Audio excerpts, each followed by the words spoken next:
Bueno, comenzamos. Gracias por aguardar estos minutos. Me presento, mi nombre es José Aguiar. Seguramente muchos estuvieron presentes en las sesiones anteriores, pero igualmente me presento. Soy el responsable de la línea de endurología en Promedon Headquarters, en Córdoba, Argentina. Y sin duda, en nombre de todo el equipo de Promedon, quiero agradecer su tiempo y su conexión. Y también agradecer a nuestro equipo, tanto Martín, Caruso, Belén, por traccionar la línea y a esta invitación en todos los países de Latinoamérica. Y a todo el equipo de marketing, Alejandro, Cecilia y Lucía, que apuntalaron entre todos que esto se pueda llevar a cabo. Gracias por el interés nuevamente, la verdad que estamos muy contentos y agradecidos. Esta es la tercera sesión de Endurología Promedon. La primera se dio en abril con Eduardo Masucci de Brasil, exponiendo sobre la urología en tiempos de COVID-19. En el mes pasado, en mayo, Mariano González y Cristian Cristalo hablaron sobre controversias en ureteroscopía y sobre mini percutánea. Y hoy tenemos la tercera, donde dos referentes de la urología en Argentina nos van a exponer, nos van a comentar, nos van a dar su experiencia sobre punción guiada por ecografía. Estamos hablando del doctor Luis Rico, fellow de uro-oncología y cirugía laparoscópica del Hospital Alemán de Buenos Aires, y Pablo Contreras, jefe de la sección en urología y litiasis del mismo hospital. Antes que nada, quisiera nombrar que tenemos en esta sesión gente, la verdad, de toda Latinoamérica, de Argentina, de Bolivia, de Brasil, de Chile, Colombia, Costa Rica, Cuba, Ecuador, de México, de Panamá, de Perú, de Uruguay, Dominicana, Paraguay también. La verdad que estamos muy contentos y orgullosos. Estamos contentos de seguir contribuyendo al desarrollo de esta gran comunidad de especialistas en urolitiasis, básicamente brindando un espacio donde ustedes, los especialistas, puedan compartir experiencias, expandir conocimientos y relacionarse con colegas de toda la región, así que agradecemos. Ya conocen la dinámica, van a estar los micrófonos y cámaras silenciadas y apagadas, las preguntas serán por chat, pero como es una exposición paso a paso y bastante práctica, la que Pablo y Luis nos van a compartir, estaremos recibiendo preguntas y dudas durante la presentación.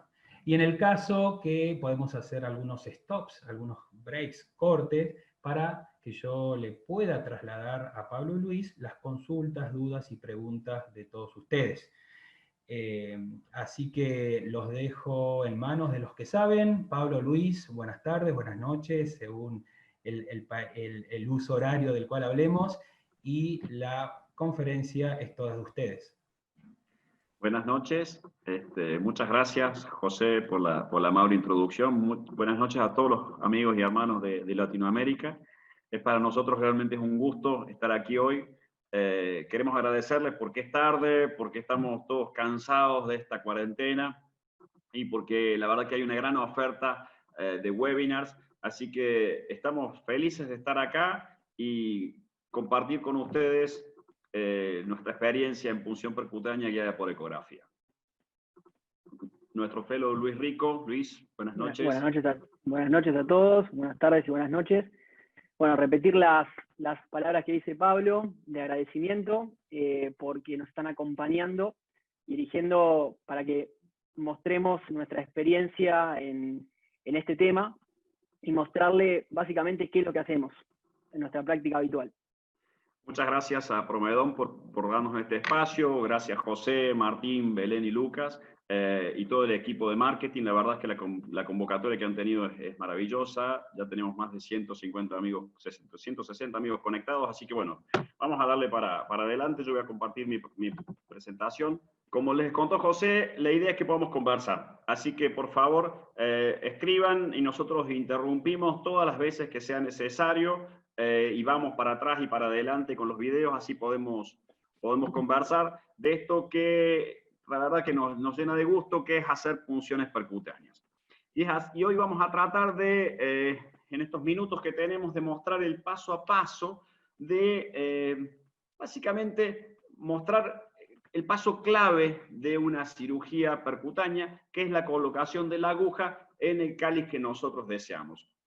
La verdad es que los pasos siguientes son pasos importantes, pero la clave desde hace mucho tiempo es colocar la aguja en el cáliz que yo quiero. Esto que parece una verdad de perogrullo no es algo sencillo, y es por eso que vamos a dedicar estos minutos a mostrar algunos trucos y algunos movimientos que nos permiten hacer esto más fácil.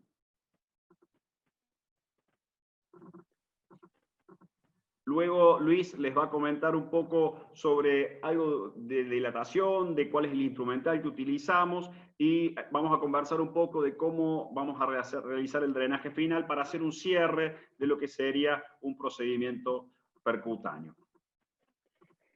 En el último tiempo hemos tenido mucha información y bibliografía sobre las complicaciones de la radioscopía en sí, en el exceso del uso de radioscopía dentro de nuestros procedimientos endurológicos. La realidad es que nosotros, la idea de la charla acá, de compartir esto, no es hablar básicamente de las complicaciones, sino traer una idea que es un mensaje que queremos dejar, el hecho de tratar de reducir y disminuir lo que más podamos el uso de radioscopía en estos procedimientos. Y nosotros creemos que esta punción guiada por ecografía tiene esa ventaja, ¿sí? De tratar de reducir y disminuir a lo que más podamos, nuevamente digo, el tiempo de radioscopía. Cuando buscamos esto que conversamos, que es poner una aguja en el cáliz que deseamos, en el tiempo se han ido desarrollando herramientas, se han desarrollado modelos en 3 dimensiones, que la verdad que nos ayudan bastante a tener una idea de dónde está localizada la litiasis, cuál es su relación con los vasos, y esto quizás es muy importante en litiasis complejas. Y ustedes recuerdan la experiencia que mostró hace unos años Rasweiler desde Alemania, donde ellos con un iPad y colocando una serie de imanes a través del iPad asociado a la información de una tomografía, podían, digamos, hacer un poco más fácil la punción percutánea. Pero la verdad es que no es una cosa accesible para todos, es complejo. Entonces, la ecografía que utilizamos desde hace mucho tiempo ha ido ganando espacio. Ha ido ganando espacio gracias a grupos que han trabajado intensamente en enseñar la técnica. Y en este aspecto, el grupo de China, de Lee, y el grupo de la Universidad de San Francisco, de Thomas Chi, la verdad que han llevado la delantera en esto, porque han mostrado el paso a paso y han facilitado para todos nosotros algunos aspectos que si no nos llevan mucho tiempo en lograr una curva adecuada. En el año pasado tuvimos la oportunidad de compartir entrenamientos con Thomas Chi, y las enseñanzas que tuvimos y la experiencia que hemos tenido nosotros en el Hospital Alemán es lo que vamos a mostrar durante estos minutos. Como siempre, lo primero es la posición, y aquí tenemos una paciente en un decúbito dorsal. Desde hace un tiempo prefiero hacer esto en un decúbito supino. Entonces tenemos marcada, como ustedes ven allí, la línea axilar posterior, tenemos marcada la cresta ilíaca y tenemos marcada la costilla número 12.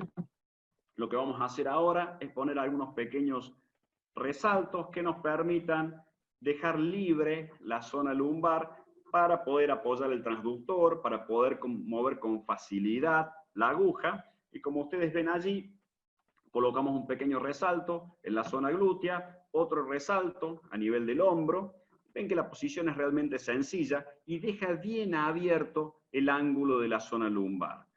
No utilizamos otras estrategias, entonces poner un resalto en el glúteo, un resalto en el hombro, y ven allí que queda bien expuesta la zona lumbar de la paciente, que en este caso tenía una litiasis en el riñón derecho.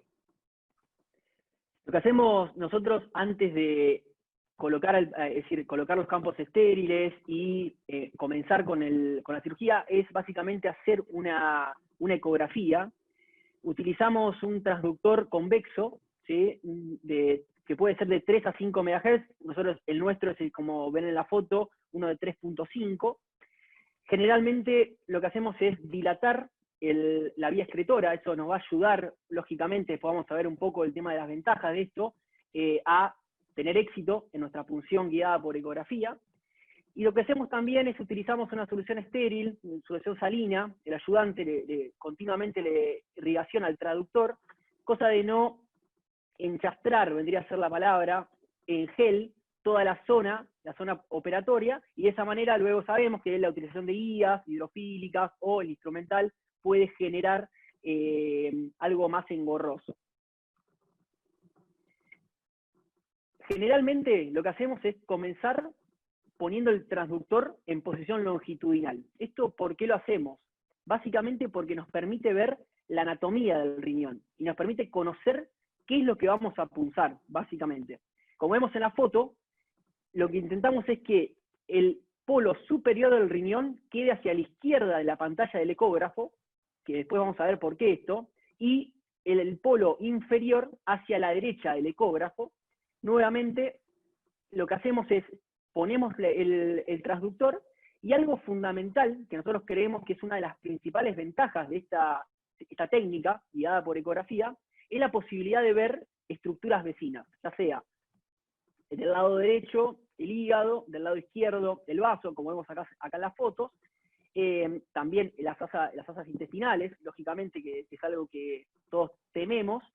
Y algo importante es que uno no tiene que ser experto en ecografía para saber que esto por encima del riñón es el vaso o es el hígado, pero sin embargo nosotros no vamos a pasar una aguja por acá, eso queda claro, ¿sí? Y es algo que la ecografía nos permite ver en vivo, ¿sí?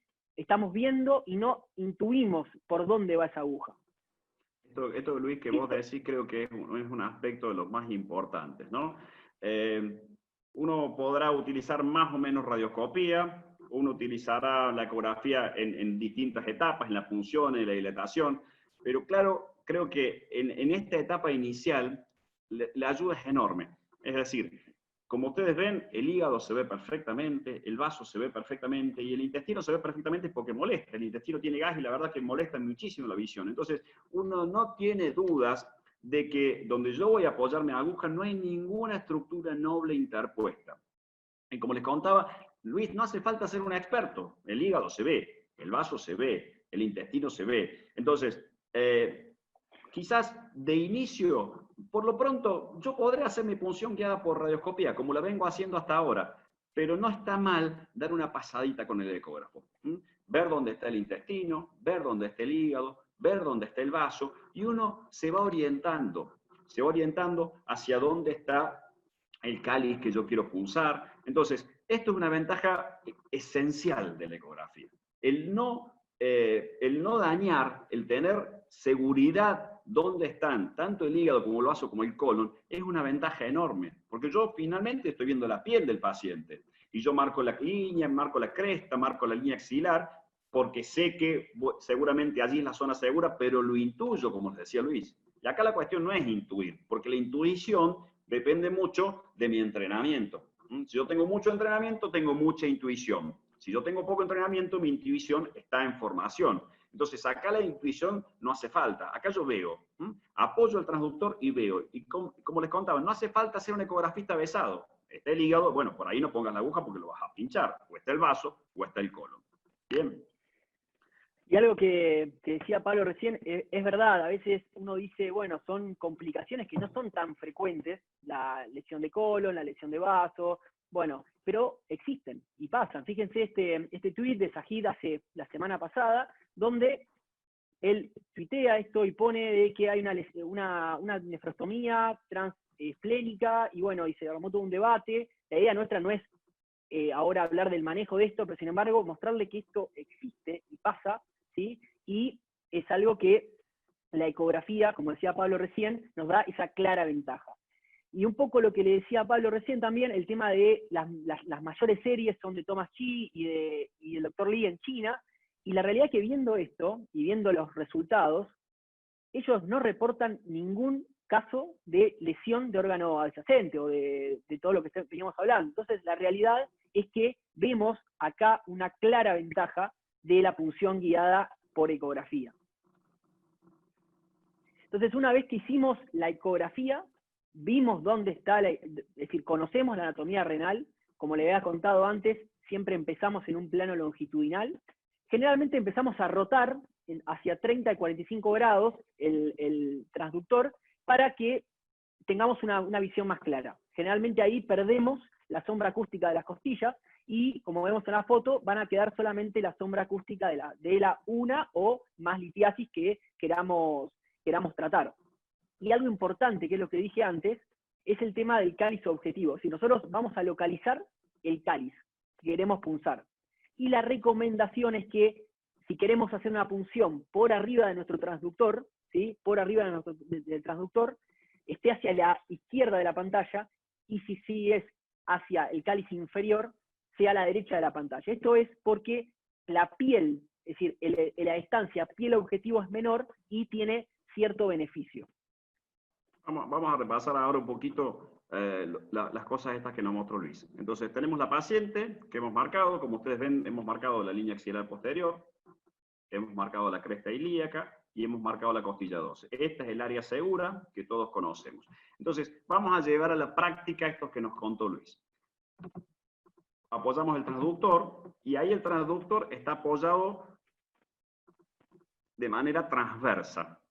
Entonces, yo lo que voy a tener es un corte muy similar al corte de una tomografía. Allí el transductor está apoyado de manera longitudinal. Entonces, vuelvo un poquito para atrás, así lo podemos ver todas las veces que sea necesario. Eso es un corte transverso. Esperen que voy a correr las caras nuestras, así lo podemos ver. Bien, eso es un corte transverso. Vean cómo está el transductor, es decir, el transductor está no paralelo a la costilla, está ligeramente oblicuo, y nos permite esta imagen: la valva anterior del riñón, en este caso aquí está el hígado, la valva posterior del riñón y el seno renal. Corte transverso. Seguimos adelante en lo que nos dijo Luis y lo ponemos en longitudinal. En longitudinal, la imagen que nos vamos a tener es la imagen coronal. Cuando uno ve una tomografía en coronal, bueno, esa es la imagen que obtenemos cuando hacemos un corte longitudinal. Ven cómo está el transductor, que está paralelo a la línea axilar posterior. Y esta es la visión que nos da un corte longitudinal. Vemos la corteza, vemos el seno, y en este caso veíamos la litiasis de la paciente. Entonces, corte transverso, corte longitudinal. Ahora, poner la aguja cuando yo tengo el transductor en longitudinal no es tan sencillo, porque muchas veces no tengo espacio. Si la paciente tiene entre la cresta y la costilla un espacio pequeño, no es tan sencillo. Y es por eso que la punción habitualmente la hacemos con el transductor en oblicuo.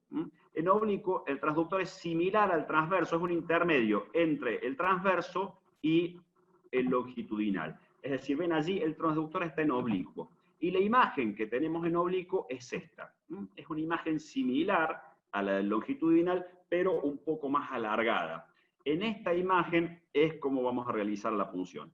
Entonces, vamos de nuevo, así lo vemos claramente. Esto uno conviene que lo practique en el consultorio. Con cualquier paciente que uno está haciéndole una ecografía por alguna otra causa, es importante ir practicando estos movimientos para ir teniendo en el cerebro la imagen transversa. Vemos aquí el transductor en transverso, valva anterior, seno y valva posterior.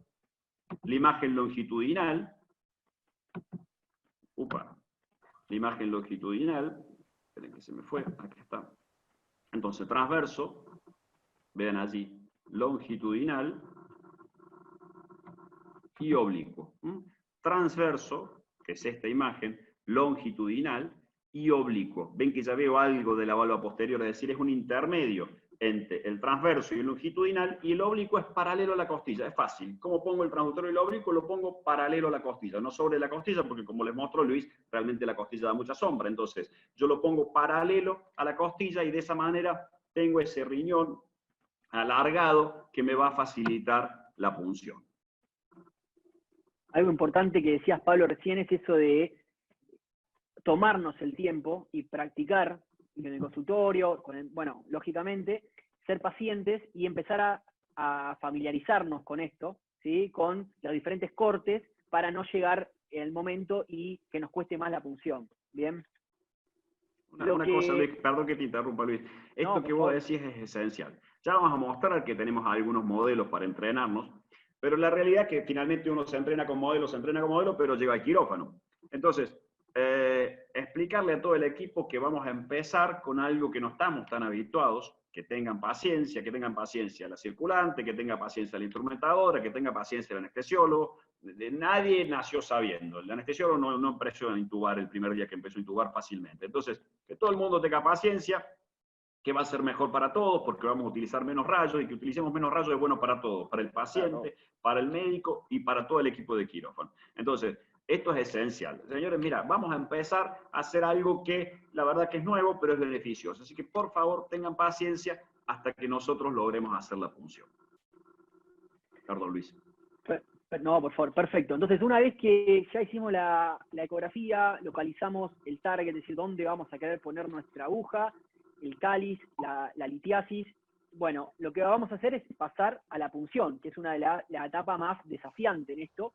Generalmente nosotros preferimos una aguja ecogénica, después le vamos a mostrar un poquito qué aguja utilizamos y bueno, después vamos a mostrar unos videos para poder seguir la punción durante todo el trayecto. Ahora lo vamos a ver.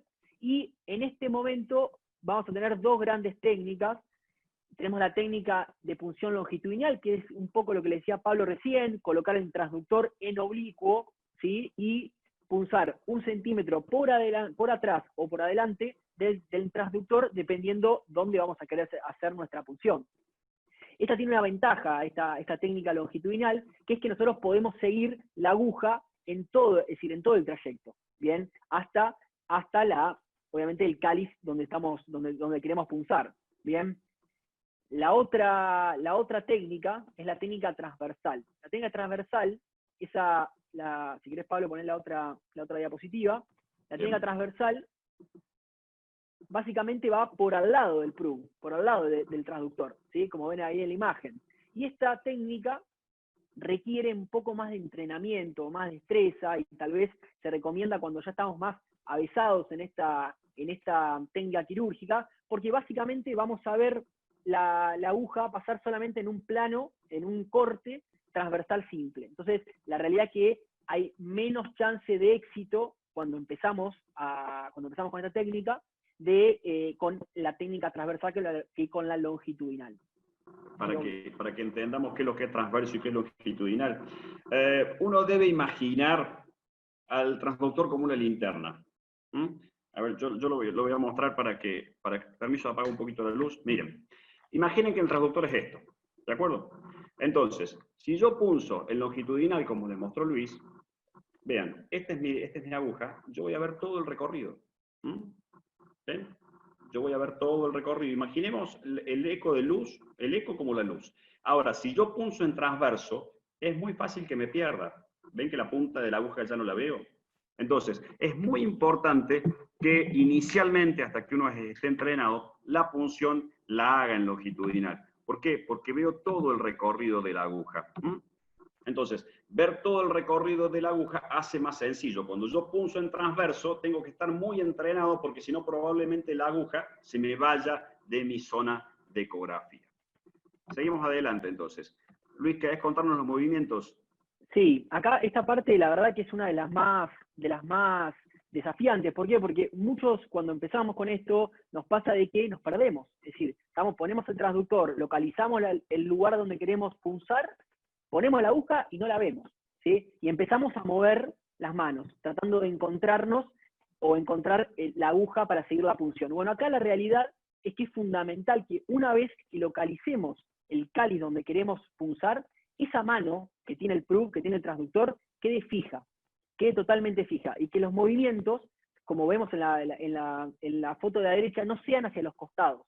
Porque claramente, si vamos hacia los costados y movemos las dos manos juntas, nos perdemos y vamos a tener que empezar de vuelta o hacer muchos intentos que no vamos a tener éxito. Entonces, la recomendación es tener la mano fija, hacer movimientos hacia céfalo-caudal y muchas veces tratar de buscarnos con la mano, en mi caso la mano derecha, con la aguja para encontrar el plano y de esta manera, como le mostraba Pablo recién, seguir la punción hasta el cáliz cuestión, ¿sí? El cáliz que queremos punzar.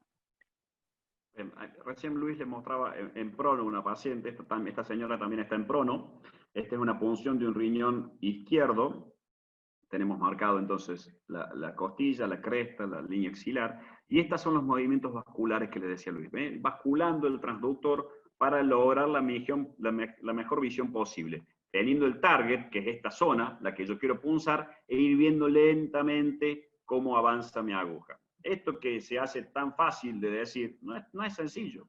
No es sencillo porque encontrar la aguja no es sencilla. Entonces, como decía Luis, la mano izquierda, que es la mano que tiene el transductor, queda quieta. Porque si yo muevo el transductor y muevo la aguja, no hay manera que se encuentren, ¿me entienden? Entonces el transductor queda quieto y lo que muevo es mi aguja para encontrarme, pero no muevo los dos a la vez, porque si muevo los dos a la vez no los voy a encontrar. La mano izquierda queda quieta o eventualmente hace movimientos de basculación, pero no hacia atrás y adelante. Esto ya lo hemos visto muchas veces. Claramente lo que tenemos que hacer es tratar de punzar por el centro de la papila. Recuerden los vasos arcuatos que suben y que si los dañamos claramente vamos a tener trastornos hemorrágicos. Es decir, y la ventaja de la ecografía es que si yo tengo un riñón que tenga su sistema colector dilatado, voy a ver el cáliz. Es decir, no voy a sospechar dónde está el cáliz. Esto quizás es lo más importante. Vieron que cuando uno ve la radioscopía tiene que decir, puta, esto es un cáliz anterior, es un cáliz posterior, me mira de frente. Y empezamos con toda una cosa de intuición que cuando... A mí me maravilla ver esos tipos que tienen muchísimos años de experiencia y dicen, este es un cáliz anterior, ¿de acuerdo? O este es un cáliz posterior, y lo aseveran con una seguridad enorme. Y esto no es tan sencillo desde el punto de vista práctico. Entonces, intuir no es tan sencillo, lo mejor es ver. Y yo apoyo el transductor y con el transductor tengo clara conciencia si esto es anterior o esto es posterior, ¿de acuerdo? Esto claramente es posterior porque yo voy a mover mi transductor desde aquí hasta aquí. Entonces voy a poder ver los cálices. Es mejor ver, es mucho más fácil ver que intuir. Ahora, ¿cómo aprendemos? Contanos un poco, Luis, cómo aprendemos a punzar. Bueno, algo que es fundamental, que decías Pablo y lo dijiste anteriormente, es el tema de adquirir experiencia en esto y lógicamente no vamos a hacer un entrenamiento con el paciente dormido, sino que vamos a tener que llegar ya entrenados a ese momento. Y la realidad es que es difícil transmitir el hecho de adquirir la sensibilidad de punzar la piel, punzar, obviamente pasar el plano muscular, pasar el parénquima y sentir que estamos ya en la vía urinaria. Entonces, la realidad es que lógicamente vamos a tener que empezar a practicar en modelos sintéticos, modelos animales. Nosotros particularmente nosotros somos pobres, entonces nos hemos adaptado. Armamos un modelo, ya sea un riñón porcino, bovino, de preferencia de cerdos, porque tiene más similitud con el ser humano. ¿Qué hacemos? Básicamente anclamos a la vía urinaria, el uréter, una guía de suero, la anastomosamos para que quede estanca, y de esa manera dilatamos la vía excretora. Y si querés, Pablo, poner la foto del modelo terminado, lo que hacemos, le colocamos por encima del riñón una pechuga de pollo, básicamente, y de esa manera tratamos de simular la punción, es decir, cómo sentimos punzar la piel, cómo sentimos pasar ese plano muscular que decíamos, y, obviamente, guiado por la ecografía, ver el cáliz donde queremos punzar. Y la realidad es que esa sensación de estar punzando la vía excretora, que no haya ningún tipo de stop después de eso, la realidad es que es difícil de transmitir. Y estos son modelos que nos han servido muchísimo para adquirir esa experiencia. Sería bueno que lo cuentes. Acá nos decíamos, lo que uno hace es comprar un pollo entero, no comprar las pechugas del pollo. Compra el pollo entero porque el pollo le saca las dos pechugas y las saca unidas por la piel del pollo. ¿De acuerdo? Entonces tenemos la piel del pollo con las dos pechugas. Y después lo que hacemos es envolver el riñón de vaca o el riñón de cerdo con las dos pechugas. Entonces lo podemos usar de un lado y del otro. Podemos aprovechar los dos lados para punzar. Entonces compramos un pollo entero, le sacamos toda la piel, le sacamos las dos pechugas y con esa piel y las pechugas envolvemos el riñón. Lo dilatamos y la imagen, sinceramente, es muy parecida a la que tenemos que hacer en un paciente delgado. Y esto que le decía Luis, no solamente la imagen, sino la sensación de ingresar en el parénquima es exactamente igual que la sensación en un humano. Y la sensación de atravesar el parénquima y llegar a la vía excretora, es decir, llegar a una zona de menor presión, también lo es. Entonces, ¿es ideal? No es ideal, pero es un modelo accesible absolutamente económico que nos permite, primero, empezar a jugar con las dos manos a la vez y cómo hacer para vernos con nuestra mano izquierda lo que está haciendo la mano derecha. Es un modelo sencillo, pero Perdón, realmente Pablo, es muy útil. Sí, ¿qué decías, Luis? pero está bueno también porque nosotros acostumbrados a pulsar por debajo de nuestro PRU, de nuestro transductor, también nos permite empezar a practicar para la punción al cáliz superior, que tal vez no estamos tan acostumbrados. Entonces está bueno el hecho de, bueno, lógicamente lo que decías, no solo empezar a hacer cosas que nos pueden llevar a la práctica clínica. Muy bueno, muy práctico y lo están comunicando de una manera muy buena. Hacemos como un break con algunas preguntas que han llegado. Dale. Pregunta. El primero, desde Chile, Ricardo Susaeta, él comenta que, y lo leo textual, sabemos que la punción transpapilar es un paradigma que todos entendemos, pero pude presenciar en Alemania, en manos del doctor Lame y el doctor Straube, en Múnich, que no le daban mayor importancia a eso y usaban punción ecodirigida, prácticamente cayendo donde pudieran, sin tener mayor sangrado con la dilatación one shot. ¿Cuál es tu opinión y experiencia en mini-PERC? Y si necesariamente hay que buscar la papila exacta. Estoy de acuerdo con Ricardo. Uno trata de poner la aguja en el mejor lugar que puede. Está el trabajo randomizado de ileácicos, donde Evangelos muestra que no tuvo mayores complicaciones hemorrágicas. Entonces, me parece muy bueno. Uno debe intentar punzar por el centro de la papila. Debe intentarlo. Muchas veces la aguja no ingresa por el centro de la papila y hacemos la mejor punción que podemos. En eso, y creo que hay que ser muy honesto. Y ya vamos a conversar que no es lo mismo hacer 30 French, llevar a 30 French, que llevar a 18, que llevar a 24. Entonces sí, estoy de acuerdo con Ricardo, hay evidencia que lo sostiene, evidentemente lo ideal es punzar el centro de la papila, no siempre lo logramos, y además creo que si no lo estamos viendo, esto que nos dice puncé por el centro de la papila, estamos viendo 2 planos, no 3. Entonces, uno intuye que está por el centro de la papila, excepto que lo que haga sea poner un flexible y mirar la punción por dentro, la verdad es que estamos intuyendo que estamos por centro de la papila. Entonces, estoy de acuerdo, uno hace la mejor punción que pueda. Claramente, con el ecógrafo lo que trato es de ir paralelo a mi cuello calicial, y como les mostró Luis, hemos puesto un catéter de extremo abierto inicialmente, entonces estamos dilatando la pelvis renal. Miren, lo que nosotros hacemos inicialmente, lo primero que hacemos hasta pintar y poner los campos es dejar un suelo que vaya goteando. Dejar un suelo que vaya goteando por el catéter ureteral abierto, eso va distendiendo las cavidades y va distendiéndola con gravedad. Es decir, no estamos poniendo una aguja ni estamos haciendo fuerza, estamos poniendo el agua a 50 centímetros y dejarla el agua abierta. Como el paciente tiene una sonda, el líquido va a estar a una baja presión, y lo que hacemos es ir dilatando, y en ese caso ustedes van a ver las imágenes que vamos a mostrar, se ve el cuello calicilar. Y, de acuerdo, intentamos hacer la mejor punción que podamos. Dale, José, sigamos.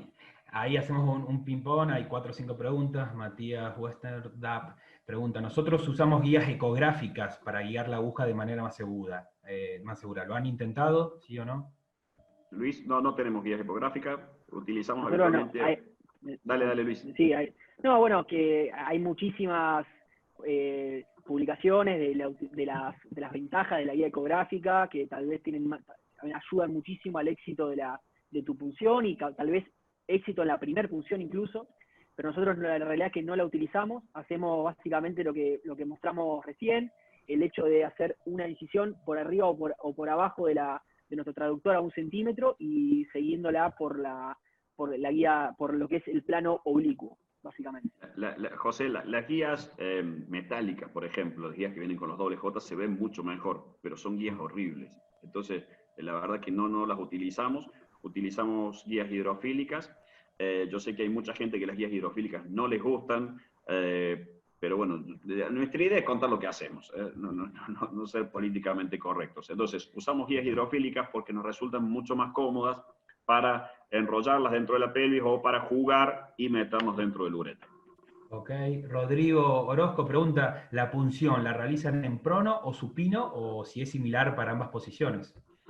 Depende cómo esté entrenado. Luis punza más en prono, yo punzo más en supino. Depende del entrenamiento y lo que uno se sienta cómodo. La verdad es que es lo mismo. En supino la punción, el espacio es oblicuo, no hay tanto espacio, ¿me entienden? O sea que la punción sí o sí es en oblicuo. En prono yo puedo poner el transductor y puedo jugar un poco más con el longitudinal, pero depende de lo que uno se sienta cómodo. Según la experiencia de ustedes, ¿cuál es o cuál fue la curva de aprendizaje para realizar las funciones guiadas por eco? Bueno, si querés, eso lo puedo comentar yo, Pablo. La realidad es que uno va adquiriendo más confianza a medida que van avanzando los casos. Nosotros, la verdad que el simulador nos ayudó mucho a llegar preparados al momento quirúrgico. Hay trabajos que hablan de que la curva de aprendizaje va de 20 a 60 casos. No es una curva tan imposible, por así decirlo, pero la realidad es que, y nosotros lo vemos a esto, sabemos que este procedimiento percutáneo con el advenimiento de lo que es la cirugía renal flexible, retrógrada, se va haciendo cada vez menos. Entonces, es real eso. Entonces, cada vez vamos a hacer menos punciones guiadas por ecografía. Está muy bueno empezar, que eso es un poco también el mensaje, seguramente Pablo lo vas a decir, empezar con las derivativas, esas que vienen muy, muy dilatadas, y de esa manera podemos empezar, tenemos más, es decir, adquirimos no solo toda la experiencia, sino también confianza, ¿sí? Confianza de que pulsamos rápidamente, sale líquido, que es algo tan maravilloso cuando lo vemos, y vamos adquiriendo confianza en este procedimiento. La manera de empezar es hacer ecografía en el consultorio, hacer ecografía y hacer ecografía. A ver, ¿cómo uno aprende a hacer tacto? Uno aprende a hacer un tacto rectal haciendo tactos. Entonces, ¿cómo aprende a hacer ecografía? Haciendo ecografía. Entonces, viene el paciente, venga por lo que venga, uno lo aquesta en la camilla y empieza a hacer ecografía. Si tiene la oportunidad de hacer un curso de ecografía, mucho mejor, porque tiene un armamentario teórico y va a hacer ecografía abdominal, y la verdad es que va a haber mucho más. Entonces, primera cosa, si pueden hacer un curso de ecografía, hagan un curso de ecografía. Tenemos seguramente mucha gente joven, José, hagan un curso de ecografía durante su residencia, porque uno tiene más tiempo, entonces hacer un curso de ecografía, hay buenos cursos anuales de ecografía, creo que esto también hay que ser serio, es decir, los cursos serios duran 1 año o 2, 1 año de ecografía abdominal, 1 año de ecografía obstétrica. La ecografía obstétrica la verdad que no ayuda demasiado, pero la ecografía abdominal ayuda mucho, entonces hacer un curso anual de ecografía ayuda, y cada paciente que viene mirarlo. Y como les contó Luis, lo más fácil para empezar a punzar no es una percutánea de una litiasis piélica que no está dilatada. Lo más fácil para punzar es el paciente con cáncer de próstata, hidronefrosis bilateral, que tiene 2 globos. Entonces, uno no se va a frustrar, va a ir adquiriendo experiencia en el paciente, además del simulador. El equipo va a ir viendo que, la verdad que, mira, antes la mandábamos a derivar a radiología intervencionista y ahora la podemos hacer. O sea, la confianza la va agarrando el equipo, no solamente el cirujano. Y van a empezar a tener derivaciones también para hacer funciones percutáneas. Entonces, entrenarse con los pacientes, entrenarse con simuladores y empezar con nefrostomías derivativas. Ahí José preguntaban de la aguja en el chat. Sí. Vamos a hablar de la aguja después. Perfecto, sin duda en otro mensaje agradecen el ejemplo, el rebusque para hacer las prácticas con el tema del pollo, de los pollos y demás, está muy bueno. ¿Se puede hacer una punción mixta, fluoroscopía para la punción y ecografía para confirmar el cáliz posterior? Se puede hacer, a ver, todo lo que uno haga para disminuir el tiempo de radioscopía, se los mostró Luis, es válido. Todo lo que uno haga para disminuir el tiempo de radioscopía. Nosotros seguimos usando radioscopía, de ninguna manera hacemos funciones solamente con ecografía, no tenemos la habilidad suficiente todavía como para dilatar con ecografía, por ejemplo. Uno lo va a ver aquí y dice, carajo, esto es facilísimo. Y la verdad es que no es facilísimo, sinceramente no es facilísimo, y como Luis le va a mostrar después hay etapas, una cosa es la punción, otra cosa es la dilatación, y otra cosa es el drenaje. Entonces, inicialmente contentarse con disminuir el tiempo de radioscopía en la punción, ya eso es enorme. Ya en eso la diferencia es enorme. Vean la cantidad de tiempo que uno tiene el pedal apretado. Es enorme, ¿entienden? Y estamos mucho tiempo en la sala, nosotros y todo el grupo que nos rodea en quirófano. Dale, José. Perfecto, ahí creo que hablaste de dilatación que más tarde hablarán, porque sí. Preguntan si es necesario crear una dilatación previa en pacientes que no tengan ectasia. No sé si es para ahora o para más adelante la pregunta. Luis lo va a contestar después. Ok. ¿Cuántos French usan el catéter ureteral? 8 French. Sí. Okay. De cualquier manera, todos esos puntos los vamos a ver después. Sí. Tratamos de poner el catéter lo más grueso posible para evitar que migren fragmentos. Muchas veces intentamos con un 6 o con un 7, si pasa un 8 bien, los 8 no son tan fáciles de pasar.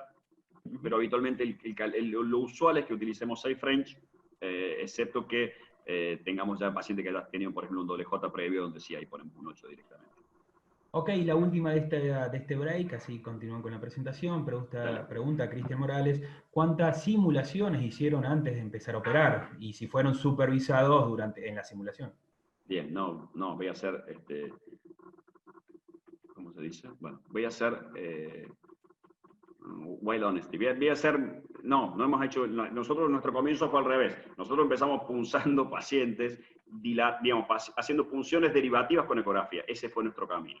Hacer punciones derivativas con ecografía, empezar a hacer percutáneas, funciones percutáneas de nefrolitotricia percutánea con ecografía, y después tratar de acercar tanto a los residentes de años menores como a los médicos que nos venían a ver a cómo hacerlo. Pero nuestro camino no fue el camino que estamos recomendando, porque empezamos hace muchos años a hacer funciones derivativas guiadas por ecografía. Después nos fuimos animando a hacer las funciones de la cirugía percutánea, y en ese contexto fue que empezamos a trabajar con los modelos. No empezamos con modelos, no había experiencia de modelos en el hospital. Si ustedes leen las experiencias con modelos, hay unos modelos de pollo con matambre, por ejemplo. Pero la verdad que el matambre es muy pequeño, ¿no? Me parece una clase de cocina, me parece el gourmet esto. Pero la verdad que uno no tiene la sensibilidad con la pechuga que con el matambre. De acuerdo, uno con el matambre entra directamente en el parénquima. Con la pechuga uno tiene cierta dificultad como la que tendría en un paciente delgado. Entonces nuestra curva no fue simulador, dilatado, punción, no. Nuestra curva fue pacientes con nefrostomía derivativa, después nefrostomías percutáneas sencillas, y después empezamos a diseñar el tema de los simuladores. Y la última me parece interesante, antes de seguir, es, pregunta Freddy Ramírez Ramos, primero agradece, ¿en qué casos no hacen punción con guía ecográfica? Bien. Luis, ¿querés contestar? Sí, la realidad es que tratamos de hacer en todas, ¿no? Tratamos de hacer en todas. A ver, la realidad es que generalmente con la dilatación que hacíamos con el open end, vemos los cálices, el cáliz dilatado, por así decirlo. Como decía Pablo, y es real, nosotros tenemos una técnica mixta. Usamos fluoroscopía y ante la duda que tengamos, hacemos una epilografía y hacemos una punción guiada por fluoro, por radioscopía, ¿no? Pero tratamos en sí a todo paciente de poner el ecógrafo, no solo también sino para seguir viendo, seguir experimentando, es decir, ejercitando, seguir llevando todo esto a que sea cada vez más fácil para nosotros de tener éxito en las funciones, ¿no? Freddy, la cuestión es empezar en todos los pacientes y no poner contraste antes, donde no hay que hacer trampa. Porque si no, lo primero que pones es agua y empezás con ecografía. Y si cuesta, y si se hace largo, y si ya todo el mundo está mirando con cara larga, bueno, charlamos y pasamos al contraste. Pero la idea es no poner contraste, no tentarse con el contraste, poner agua y poner el eco en todos los pacientes. Hay algunos que son más fáciles, ya Luis ahora va a explicar cuál es el paciente ideal para empezar. Pero nosotros ponemos ecografía en todos los pacientes. ¿Podemos en todos? No podemos en todos. Pero acortamos claramente los tiempos y allá charlamos esto cuando revisamos.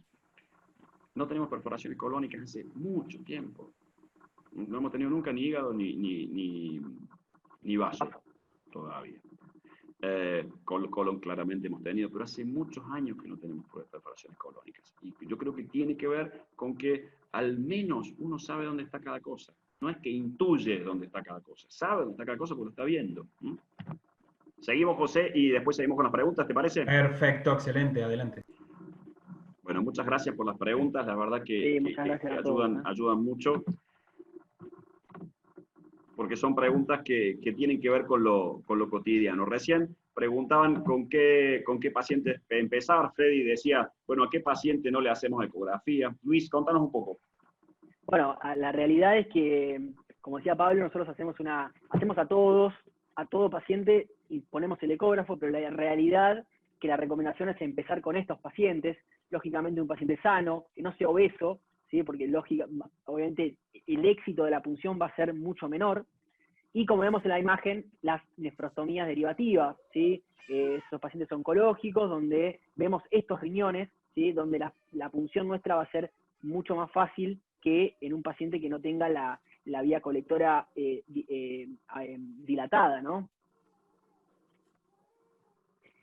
Este es un trabajo, como decíamos recién, y esto está bueno que lo digamos, es un trabajo del 2018 de Chi, publicado en Neurology, donde fíjense que la realidad es que la obesidad en los pacientes tiene un claro impacto en nuestra éxito en la punción. Fíjense que la curva roja son los pacientes con un BMI, un Body Mass Index menor de 30. Entonces, la realidad es que, es decir, concluyen los autores de que esto impacta en la curva de aprendizaje, y la recomendación, nuevamente lo decimos, paciente sano, lo más delgado posible, y nuevamente decir el tema de una hidronefrosis de moderada a severa en lo posible, lógicamente, ¿no? Acá nos preguntaban recién qué aguja. Hay varias agujas. Ustedes vieron recién que teníamos una aguja larga. Las agujas largas son incómodas porque transmitir el movimiento de la base a la punta, depende del paciente que tengamos, obviamente, depende del hábito corporal, como les mostraba Luis. Mientras más corta es la aguja, más maniobrable es la aguja. Miren, nosotros habitualmente utilizamos esta aguja. No tenemos ni con Luis ninguna relación comercial con los que venden la aguja. Es más, hoy tuvimos que leer cómo se llamaba la aguja porque no nos acordamos. Esta aguja tiene algunos beneficios. Primero, es una aguja corta, ¿de acuerdo? Viene 18, viene 20, pero tiene estas aletitas. ¿Ven estas aletas que ustedes ven aquí? Estas aletas son móviles. Entonces, al tener esta aleta móvil, uno puede hacer dos cosas. Utilizarla, uno puede medir con el ecógrafo la distancia entre la piel y el cáliz y ponerla, moverla y decir, bueno, hay 7 centímetros entre la piel y el cáliz, o hay 5 centímetros. Entonces, yo puedo mover esas aletas y dejarlas a 5 centímetros. Yo voy punzando y tengo que saber que tengo que ir entrando. Pero eso no es tan útil porque yo lo estoy viendo. Pero sí es útil para afirmarse. Uno se afirma mucho mejor con una aguja corta, afirma los dedos, no se patina, porque acá está todo lindo, pero después hay sangre, después hay líquido. Entonces es bueno tener la aguja firme. Y esto la verdad que ayuda a tener la aguja firme. Sí, dale, Luis. No, para decirte, Pablo, el tema de la distancia es de 15 centímetros esta aguja, ¿sí? Como decía Pablo, viene de 20 o 18, pero el tema es corta, es verdad, tal vez en pacientes estos obesos no va a ser la mejor aguja, pero esa maniobrabilidad que tiene y la posibilidad trae muchas ventajas, ¿no? Que la punta haga lo mismo que nosotros queremos. Se me borró lo que iba a decir. Bueno, entonces dijimos de los centímetros. Que la podíamos marcar. Bueno, me olvidé, no importa. Después seguimos. No, y que es ecogénica, ¿sí? Eso, perdón. Chi utiliza unas agujas que tienen una punta ecogénica. Nosotros no hemos logrado conseguir en Argentina, no sé si quizás algunos de los amigos de Latinoamérica la tienen. Hay unas agujas que son para punción ecográfica. Como recién decía el colega, hay guías que se ven mejor por ecografía y hay agujas que se ven mejor por ecografía. O hay agujas que tienen la punta que tiene una ecogenicidad mayor. La verdad es que nosotros no la tenemos disponible. Conversamos con los hemodinamistas, tienen mucha experiencia y tienen mucha variedad de agujas. Conversamos con el proveedor de ellos, pero no pudimos conseguir estas agujas ecorefringentes, pero la verdad es que esta aguja se ve muy bien. Dale, Luis. Bueno, acá lo que le decía Pablo, hay centros y obviamente dependiendo de la experiencia de cada uno, que van más allá y ya conocemos y estamos habituados de ver congresos, bueno, ahora en los webinars, que vemos el tema de la nefroitotomía percutánea totalmente sin fluoroscopía, hacen todos los pasos guiados por ecografía, generalmente utilizan lo que son dispositivos balón, que son ecogénicos, como vemos acá en las fotos. Pablo, vos lo viste en San Francisco, esto, la realidad se ve muy fácil. Nosotros no tenemos ninguna experiencia, no dilatamos todavía con ecografía porque no dilatamos con balón. Entonces necesitamos algún control. Ahora vamos a ver un poco cómo dilatamos, pero no tenemos experiencia, sinceramente, en dilatación de tractos ecográficamente, aunque uno lo ve y parece muy sencillo. Veamos un poco qué evidencia hay en relación a la comparación de fluoroscopía, procedimientos combinados o totalmente ecográficos. Acá, Pablo, antes de ver resultados, está bueno decir de que hasta este momento, no la dilatación, sino hasta este momento, es la recomendación de esta transición de radioscopía a ecografía. Es decir, la recomendación es hacer toda esta, es decir, la ecografía, la punción, ¿sí? Y bueno, hasta ese momento, el hecho de tratar por lo menos es real, es decir, disminuir muchísimo el tiempo de radioscopía hasta ahí. Luego, bueno, nuestra experiencia es, ya seguimos con radioscopía, el tema de la dilatación, que lo vamos a ver ahora en un ratito, pero la recomendación, si uno quiere empezar a transicionar a esto, hasta acá, el hecho de usar la ecografía, que parece que es algo importante, me parece. Si ustedes tienen en su servicio o tienen oportunidad de ver urólogos ya mayores, no tan mayores, van a ver que tienen una radiodermitis enorme en las manos, no tienen pelos en las manos, ¿no? Las córneas, las tiroides. Pasamos muchas horas en quirófano, amigos, pasamos muchas horas en quirófano, y la radioscopía no es inocua. Entonces, no es la intención acá generar un cuco, ni yo detesto la gente que denota algo para mostrar otra cosa. Uno tiene que mostrar las cosas buenas, lo que quiere mostrar sin denostar lo otro, pero es real que los daños de radioscopía no los tenemos completamente presentes, y vean a sus urólogos mayores y vean la radiodermitis que tienen. Tienen radiodermitis muy importante porque han estado años con las manos debajo del arco en C. Si bueno, querés, dale. hablamos, Pablo, un poco de los resultados, el trabajo anterior, si querés poner la diapositiva de vuelta. Este es el trabajo, bueno, hablando de resultados, uno ve todo esto muy lindo, pero bueno, hay que ver si esto realmente impacta en los diferentes resultados que uno quiere obtener. Y bueno, fíjense, el trabajo anterior era una comparación, un prospectivo randomizado, donde 450 pacientes, ¿sí?, que fueron sometidos a mini percutánea. Si querés, Pablo, ponemos la de atrás de vuelta, así Me estás volviendo loco, Luis. Sí, disculpa. Los randomizaron a un procedimiento totalmente con radioscopía, un procedimiento totalmente con ecografía y un procedimiento combinado. Fíjense que eran, lógicamente, por indicación, litiasis mayores de 2 centímetros, utilizaron el score de Stone para clasificarlas, y la tasa libre de litiasis fue similar entre los ambos grupos, pero lógicamente las litiasis más complejas tuvieron una tasa libre de litiasis en aquellos pacientes donde se hacía también la fluoroscopía. Pero fíjense algo interesante, que a pesar de que hubo una tasa de litiasis mayor para ese grupo, este grupo requirió más tractos para tener más éxito en estas nefroperitoneal percutáneas.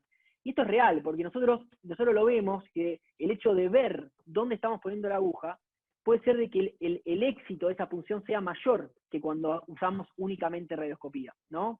Y creo que, claro, a ver, los pacientes complejos claramente requieren abordaje combinado. No hay que ser fundamentalista, ¿no? Esta cosa no, yo hago polvo, no, yo hago fragmentos, a ver, uno hace lo que puede. Entonces, yo hago ecografía, no, lo que hacemos es tratar de combinar, teniendo en claro que en la combinación uno disminuye el tiempo radiante, y eso ya es enorme. Ya con disminuir el tiempo radiante y ver dónde está el colon, dónde está el hígado, dónde está el vaso, yo me quedo más que conforme, ¿de acuerdo? Además, si puedo ir un poquito más allá, mucho mejor. Pero son dos puntos muy importantes. El evitar las complicaciones de la punción y el disminuir el tiempo de la radioscopía, ya son dos beneficios enormes. Y son dos beneficios que uno no tarda demasiado tiempo en lograr. Dale, perfecto. Yo fui recolectando de las más viejas hasta las más actuales. José Arias pregunta, si tienes otro caso y no puedes esterilizar el transductor, ¿cómo haces? ¿Lo cubres con un guante estéril o qué usás? Luis. De Perú. Sí, la realidad nosotros usamos un folio estéril en todos los procedimientos, por lo tanto el transductor, la realidad es que no se... Luis, contale cómo haces con el transductor para evitar la interfase. ¿Cómo haces? ¿Pones el folio? Pongo el folio, se pone el folio, ponemos el transductor dentro del folio. ¿Qué hacemos? Ponemos el gel o lidocaína, lo que sea, en el transductor y cerramos, ¿sí? Cerramos el folio, queda cubierto el transductor totalmente, ponemos una goma o algo que ate esto, y de esa manera, como vuelvo a decir nuevamente, utilizando solución salina, irrigación continua, hacemos la ecografía. Pero generalmente usamos un folio estéril. Sí. No, dale. El ecógrafo que tenemos es un BK, el BK tolera la esterilización, pero tenemos un transductor. Entonces no nos podemos dar el lujo de mandar a esterilizar, porque si tenemos más procedimientos en el día o necesitamos hacer que el ecógrafo, no lo hacemos con el ecógrafo, con el transductor estéril, sino que lo ponemos en un folio. Ok. ¿José? Sí, acá hay una pregunta, Javier Epelde. ¿Cuánto tiempo disminuyeron el uso de rayos con la punción ecográfica? 1/3. Wow. Hemos logrado disminuir 1/3 el tiempo que utilizamos radioscopía en la punción. Es enorme la diferencia. Es enorme. Miren, uno no se da cuenta de la cantidad de radioscopía que utiliza, y más aún cuando a cualquiera que esté en quirófano se le ocurre dar una miradita. No, déjame ver cómo... Pero carajo, el pedal lo maneja el que está operando. ¿Cómo que quiero ver? No, el pedal lo manejo yo. No quiero que pongan contraste. No quiero que nadie dé rayos. Vamos a poner el ecógrafo, vamos a dilatar y vamos a empezar a ver. Digamos, uno tiene que estar convencido de lo que va a hacer. Y logra disminuir marcadamente los tiempos de radioscopía. Patricio Aldaz, ¿toman alguna consideración especial en los casos de doble sistema pielo-calicial completo o incompleta? Es una muy buena pregunta. La tomografía en ese caso nos ayuda. Si sospechamos eso, seguramente a ese paciente le hacemos una pielografía antes y aclaramos la anatomía. A ver, lo que charlamos, ¿no? Los procedimientos que hacemos son combinados y si la anatomía es compleja, sin duda que hacemos una pielografía y en esos pacientes muchas veces terminamos punzando por radioscopía solamente. Pero intentamos al menos ver dónde está el cáliz que queremos punzar y claramente lo que hacemos siempre es ver dónde está el colon. Eso lo hacemos. Y algo importante sí. es que, Dale, Luis. algo importante, Pablo, no, aportar de que la realidad es que no vamos a quirófano a hacer una nefrolitodomía percutánea sin una tomografía previa, entonces ya vamos preparados en la realidad a ver ese doble sistema en este caso, y como dice Pablo, la realidad vamos a poner el ecógrafo igualmente, más allá de que la punción sea por radioscopía o por ecografía, lo que sea, pero ya vamos más preparados a esto, ¿no?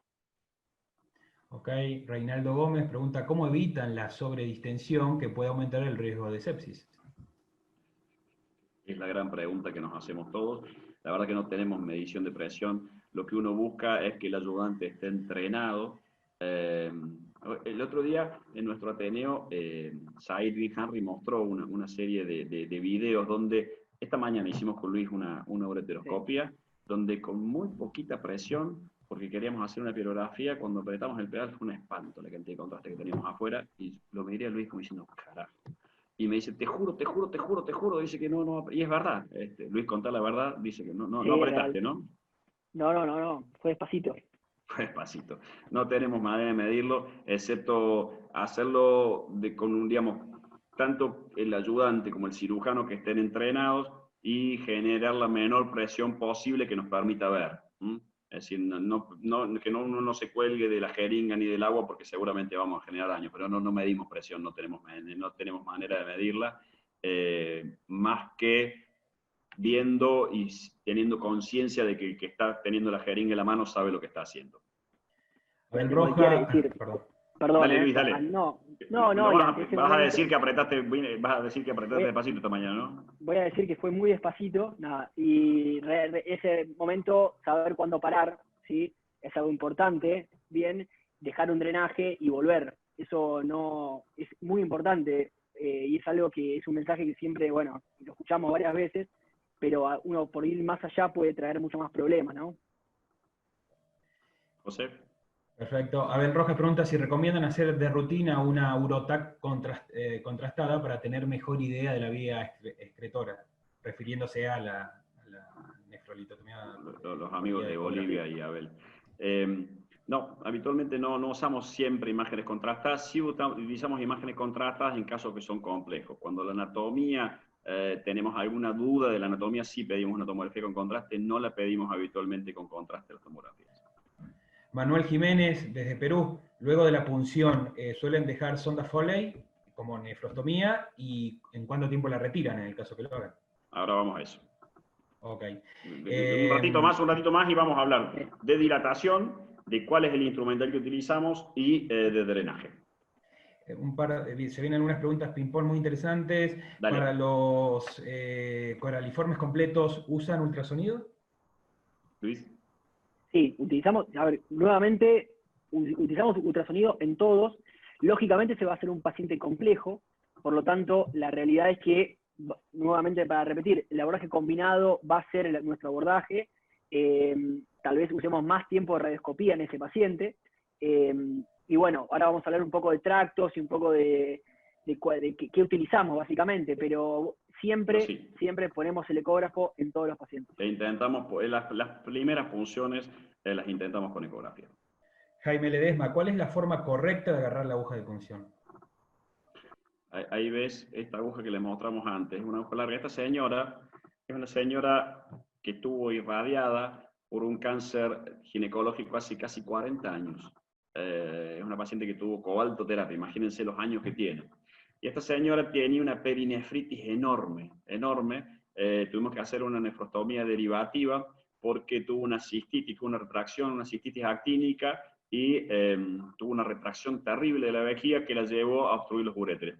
La verdad que costaba mucho, porque tenía riñones dilatados de hace bastante tiempo, y ven que esa aguja es demasiado larga. Entonces la pregunta puntual, ¿cómo tomamos la aguja? Mira, así la tomamos a la aguja, suavemente para ir teniendo sensibilidad en el pulgar, pero esa aguja es demasiado larga para esa paciente. Entonces por eso es que te mostramos esta aguja, porque esta aguja es más cortita. Esta señora, por ejemplo, debe pesar 50 kilos, no hace falta usar una aguja enorme, larga. Tiene un índice de masa corporal muy pequeñito, entonces la idea es utilizar la aguja más corta que vos tengas, porque te va a permitir tener un control mucho mayor de la punción que estás haciendo. Si tenés este chiche de las alitas, mejor o no, no interesa. La idea es que sea una aguja cortita, y esa es la manera de tomar la aguja. Esa es la manera de tomar la aguja, porque yo tengo la sensación de lo que estoy haciendo. El pulgar allí detrás me va a ir dando, ¿viste? Cuando vos punzás y sentís la punta de la aguja, la litiasis, bueno, uno debe ir sintiendo y las estructuras que va atravesando. Y eso es lo que les decía Luis, la manera de aprender es con modelos. Es con modelos porque, a ver, en el mundo, si ustedes ven las curvas de percutánea, está estable.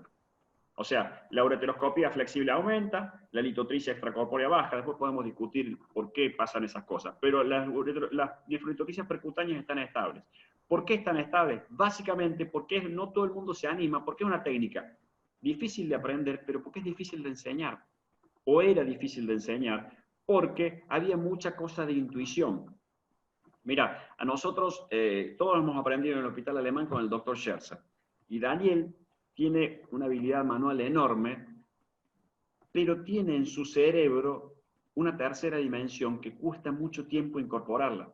¿Entienden? Esto es lo que decíamos la intuición. Cuando yo ya tengo muchas horas de vuelo, yo veo en 2 dimensiones, pero pienso en 3. Entonces yo sé dónde está la punta de la aguja, aunque no la vea. Esto no es sencillo de aprender. No es sencillo, hace falta muchas horas de vuelo para esto. La ecografía acerca al que tiene muchas horas y que tiene mucha experticia con el que está empezando. ¿Por qué? Porque los dos pueden ver. No hace falta que yo tenga la tercera dimensión en mi cerebro. Cuando ustedes hacen radiografía tienen 2 dimensiones. La ecografía me da la otra dimensión, me da la profundidad. Entonces, me da la profundidad y me permite saber si yo estoy ingresando donde quiero ingresar o no. Esto que yo explico tan sencillo, no es fácil de hacer. No es fácil de hacer, y es por eso que no son tanto los grupos que lo hacen, y es por eso que uno recomienda empezar despacito y utilizar los modelos. Vamos para adelante, José, y vos no... Sí, 2 preguntas, Dale. todas muy prácticas, y la verdad que hay en el chat palabras de agradecimiento por lo práctico y lo didáctico que te viene siendo la presentación. Otra pregunta, ¿siempre el que maneja el transductor maneja la aguja? Sí, porque si no tu cerebro se vuelve loco. A ver, y en eso debo ser absolutamente honesto, ¿no? Es difícil aprender a ayudar. Es difícil aprender a ayudar, y uno dice, a ver, déjame que yo te tengo el transductor y vos ponés la aguja, puta. ¿Viste? Decir, pelame el caramelo, pero yo lo como. No. Entonces, sí, tiene que hacerlo la misma persona, porque tiene que meter en su cerebro esto que les contaba Luis, el movimiento de las 2 manos a la vez. ¿De acuerdo? No hay manera que yo pueda mover una mano sin mover la otra, excepto que esté pinchando una pelota, que sin ver directamente pongo la aguja y la pincho, pero si no, sí, es necesario que la misma persona maneje el transductor y la aguja. Yo creo sinceramente que es imposible eso de tener un éxito si hay 2 personas diferentes haciendo la punción. Lamentablemente es algo que lo tenemos que hacer y siguiendo lo que decía Pablo recién, ¿no? Del otro lado, el mostrador, el que enseña tiene que tener paciencia, que el que aprende va a tardar. Va a tardar en ver, va a tardar en sentirse cómodo y tener paciencia, decir, bueno, a mí me tuvieron paciencia, yo debo tener paciencia. Sin embargo, algo importante, es que llamativamente el tiempo, es decir, al éxito en la primera punción, en los metaanálisis que estábamos mirando recién, es decir, y es real, uno está viendo, ¿no? Uno está viendo dónde está intuyendo. la aguja. Exactamente. Claro. Sí. Dale, José. Gonzalo Rubio, han aumentado su punción de cáliz medio, ya que algunos estudios señalan mayor facilidad de su punción bajo ecografía. Sí, es verdad. Sí. Es verdad. De nuevo, uno ve, ¿me entienden? Entonces, si el cáliz inferior no me queda cómodo, yo puedo punzarlo por el cáliz medio porque lo estoy viendo. Lo estoy viendo y lo estoy viendo en ese momento. No es que puedo decidir cambiar. Y como les mostró Luis, tanto cáliz medio como cáliz inferior, vamos por la parte inferior del transductor. Si vamos a punzar el cáliz superior, vamos por el otro lado. Y en ese sentido, función de cáliz superior no es una cosa que hago habitualmente. Entonces, el modelo ayuda a entrenarse a punzar desde arriba del transductor. Roberto Mira, Batur, José, dale. ¿Quieren continuar o hacemos un par de preguntas No, más? a ver, si son relacionadas a punción, la hagamos ahora, y si no, vamos a un poquito más adelante con lo que es dilatación, calibres y drenajes. Dale, ¿Te porque hay parece? algunas relacionadas a eso, así que adelante. Eso, sí, porque seguramente, por eso lo incluimos en el tema. Perfecto. Miren, yo ingresé en la residencia del Hospital Alemán en el año 98. Empezamos a hacer punciones, a medida que uno pasa a la residencia, como todos, en los años que uno va creciendo, ya lo deja meter un poco más la mano. Y hacíamos punciones con esto, con nefroscopio, hacíamos, percutáneas con un nefroscopio estándar. Vean el tamaño de la camisa. Cuesta pensar que uno ponía camisas tan gruesas cuando uno puede hacer lo mismo con calibres mucho más finos. Y nos fuimos acostumbrando, y como no teníamos un mini perc, porque no estaba disponible en Argentina, hace unos 15 años empezamos a trabajar con un nefroscopio pediátrico. Empezamos a trabajar con un nefroscopio pediátrico y vimos que las diferencias eran muy grandes. ¿Y en qué notamos las diferencias? Bueno, en la recuperación de los pacientes. Eran pacientes distintos, se recuperaban mucho mejor, toleraban la vía oral mucho tiempo antes, sangraban muchísimo menos, y actualmente, desde hace ya un tiempo, tenemos un nefroscopio que es adecuado para adultos. Así como ustedes ven, comparando este pediátrico que utilizábamos, que para una señora delgada o no tan delgada venía bien, pero para un paciente obeso la verdad que nos costaba un montón y nos quedaba la piel pegada aquí al nefroscopio. Ahora tenemos un nefroscopio que nos permite realmente tener toda la longitud que necesitamos. Y este fue nuestro recorrido. De pasar de un nefroscopio estándar, de una camisa 30 o 32 o 34, a pasar a una camisa 16. Y ya Luis les va a mostrar que existe amplia evidencia de que no es gratuito poner 30 French. No es gratuito poner 30 French. Y si yo puedo hacer lo mismo con un calibre menor, claramente tengo beneficios. Y esto lo hemos vivido, esto no es bibliográfico, esto lo hemos vivido, y yo les puedo contar cómo eran unos pacientes y cómo no son estos pacientes que se pueden ir a la mañana siguiente. Era imposible que un paciente se fuera a la mañana siguiente, quizás porque nuestro entrenamiento no era tan bueno, pero la verdad es que el trauma renal es absolutamente distinto. Habitualmente, utilizar calibres pequeños nos permite hacer dilataciones en un solo tiempo, esto que se denomina one shot. Claramente no pasamos un one shot inicialmente después de poner la guía, porque no va a pasar la fascia. Pasamos un calibre 8 o 10 y después pasamos un one shot. 8 y 10, generalmente después de un 8 o un 10 el one shot pasa. Y con respecto a la evidencia, contanos un poco, Luis, qué es lo que está demostrado en relación a dilataciones y a calibres. Bueno, la dilatación en un tiempo, es decir, el one shot, la realidad que, bueno, lo decía Pablo, nosotros tratamos de realizarlo.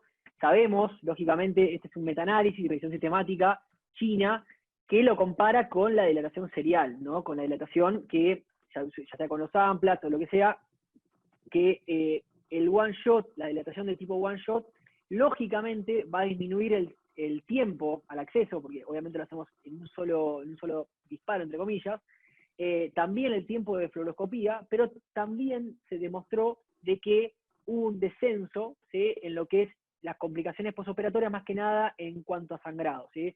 La realidad es que la dilatación de one shot mostró que hubo un menor descenso de hemoglobina en los pacientes que eran sometidos a este tipo de dilatación. Entonces, la realidad, este metaanálisis concluye de que es seguro y efectivo, ¿sí?, y, como vuelvo a decir, reduce el tiempo al acceso, el tiempo de fluoroscopía, sin impacto, lógicamente, en lo que son endpoints más importantes, como lo que es stone fill rate o otro tipo de complicaciones, ¿no?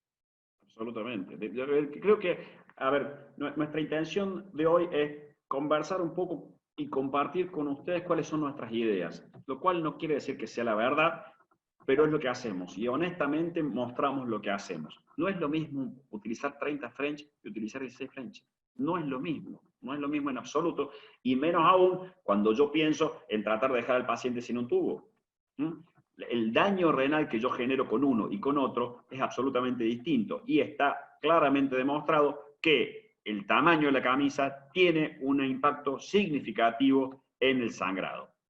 Esto es lo que conversábamos con respecto a las alteraciones. Contanos un poco, Luis, qué es lo que encontró Traxer. Bueno, la realidad es que, a ver, un poco también volviendo a la foto que sacamos el otro día cuando hicimos este modelo de la manzana, realmente cuando miramos los dos trayectos dijimos, esto hacemos, ¿no?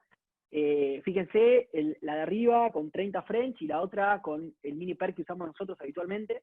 Fíjense que no es lo mismo, no es lo mismo hacer esa dilatación que otra. Y bueno, esto ya fue demostrado en el año 2001, Olivier Traxer, este trabajo seguramente lo conocemos, que hizo, comparó los diferentes tipos de dilataciones, empezó de microperk 4.8 hasta un estándar de 30, en riñones cadavéricos y riñones de porcinos, riñones de cerdo, y fíjense que hasta la dilatación de 24 se evidenció que hubo una significativa menor fisura parenquimatosa y menor ruptura capsular. Y fíjense algo que nos pareció muy importante, el hecho de que el área de dilatación se multiplica por 3, ¿sí? Y lo vimos en la manzana, no es que esto es solamente porque lo vemos en los riñones estos de cadavéricos o porcinos, no, fíjense directamente en el modelo que mostramos recién. La dilatación se multiplica por 3, entonces la realidad es que no es lo mismo hacer una dilatación de 30 French que de 15, ¿se entiende, no? Y bueno, ¿qué dicen los expertos? Interesante esto que mostrás de Guido, Luis, porque Guido ha cambiado de idea, ¿no? Él ha ido cambiando de idea, nos contó, y ahí están tanto Cristian como Nacho nos pueden contar que ellos también tuvieron la oportunidad de conversar con Guido, y él ha ido cambiando de idea en relación a los mini tractos, ¿no? ¿Qué es lo que dicen hoy?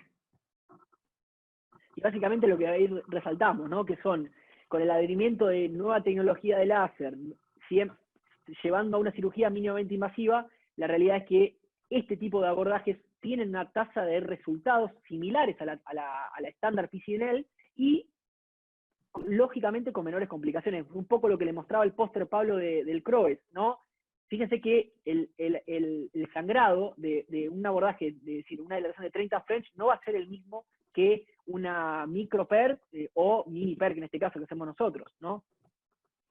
Bien, lo que les contaba Luis, habitualmente los pacientes intentamos, si es posible, dejarlos sin nefrostomía, y los dejamos habitualmente, como ven ahí en la foto, con un catéter ureteral abierto y una sonda vesical asociada, y habitualmente, o esa tarde, si está muy clarito y está todo muy bien, y si no, lo habitual es que a la mañana siguiente retiramos el catéter. Entonces, algunos mensajes importantes. Y ahora tenemos tiempo para conversar, si José nos lo permite. No sé si nos hemos pasado mucho, José, pero creo que vamos 1 hora y 10, el público se ha mantenido full, no, más son de 200 estoicos, son amigos. Muchas preguntas, así que cuando ustedes consideren, paramos y seguimos cuando ustedes lo deseen. Dale, vamos a puntualizar estos mensajes y después seguimos la conversación. ¿Por qué uno recomienda incluir a la ecografía en la punción? Bueno, básicamente porque podemos ver. El poder ver nos permite ver primero dónde está el colon, dónde está el vaso, dónde está el hígado. Es decir, nos permite ver, no vamos a intuir. Y además, contanos un poco, Luis, ¿qué más? A ver, empezamos la charla diciendo que las principales ventajas que queríamos eran esas que acaba de decir Pablo. Además le sumamos el hecho de que, y no es menor, ¿sí? El hecho de disminuir o tratar nosotros de reducir lo más que podamos, ¿sí? El uso de radioscopía durante nuestros procedimientos. Sabemos que la nefrolitotomía percutánea es un procedimiento que puede llevar un tiempo de radioscopía largo, no es menor, y la realidad es que acortándolo durante todo el procedimiento de la punción, ya le estamos ganando muchísimo a esto. Entonces, el mensaje que queríamos dejar con Pablo es este, ¿no? De tratar no decir no usen fluoroscopía, porque tampoco nosotros lo hacemos, sino tratar de disminuir lo más que podamos el tiempo de radioscopía. Es decir, ver lo que estamos haciendo. No, vieron que esto que acaban de decir tus anteriores, posterior, bueno, acá lo vemos claramente, que es anterior y que es posterior, no hace falta hacer trigonometría para saber qué es anterior y qué es posterior, o no hace falta mover el arco enormemente para saber qué es anterior y qué es posterior. Vamos a ver claramente qué es anterior y qué es posterior. José, ¿querés que sigamos con las preguntas? Dale, buenísimo, y la verdad que sí, han seguido llegando. Pregunta Matías Leandro Rosos, ¿durante la punción modifican de transverso a oblicuo la posición del transductor? Dale, Luis. Ahí, bueno, la realidad es que nosotros tratamos de que no, ¿sí? Lo que es la punción en transverso, como dijimos antes, es más dificultosa, requiere más entrenamiento. Generalmente tenemos éxito con la punción en esta disposición que les contaba Pablo, paralelos a la costilla en oblicuo, porque nos facilita el hecho de visualizar todo el trayecto de nuestra aguja, ¿sí? La realidad es que, bueno, vos Pablo lo podés contar. Te lo dijiste muy bien. A ver, mientras yo menos mueva mi mano izquierda, más fácil voy a encontrarla con la derecha. Si yo empiezo a mover y voy del transverso al longitudinal, me voy a volver loco. Y no voy a ver, no voy a encontrar fácilmente mi aguja. Entonces, veo el cáliz, estoy en la posición correcta, dejo mi mano izquierda quieta. A 1 centímetro de mi mano izquierda, esta cosa grosera que les mostré recién con la linterna es real. A ver, pensemos que el transductor es una linterna. Está emitiendo la luz desde acá, yo tengo que poner mi aguja dentro de la luz. ¿De acuerdo? Ni hago esto, porque si no la punta de la aguja no la voy a ver, ni hago esto. El transductor siempre va perpendicular, y esto es importante. Y si yo no estoy viendo bien, lo que hago es soltar y volver a apoyar la piel. Es decir, si yo tengo que angular mi transductor para poder ver y estoy viendo así medio de costado, suelto y vuelvo a poner. El transductor tiene que estar derecho. El transductor tiene que estar derecho. Este es mi transductor y la aguja la pongo a 1 centímetro. Cáliz medio o inferior por aquí, cáliz superior por aquí.